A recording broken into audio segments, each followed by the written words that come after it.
स्थानमा छौँ। भगवान बुद्धको लामो स्मारक मध्ये त्यो स्वयम्भूको चैत्य अनि एउटा स्मारक हो। भगवान बुद्ध जन्मेको 2579 वर्ष पछाडि पनि हामी नेपालीको मनमुटुमा बुद्ध भगवानलाई मान्ने मान्छेहरूको मनमुटुमा बस्नुभएको छ। यो चैत्य भगवान बुद्धको सम्झना हो।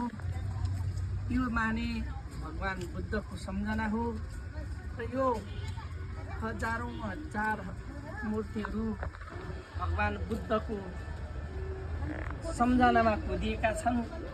यसको भाषा भलै मैले नबुझौँ, यसको भाषा हामीले नबुझौँ, तैपनि यो भगवान बुद्धको एउटा पवित्र संस्मरण हो। मैले देखिरहेको यो नमो बुद्ध स्वयम्भू यो चैत्य बुद्धे मनाङ जिल्ला अन्तर मनाङ गाविसले निर्माण गरेको रहेछ। हस् त, धन्यवाद।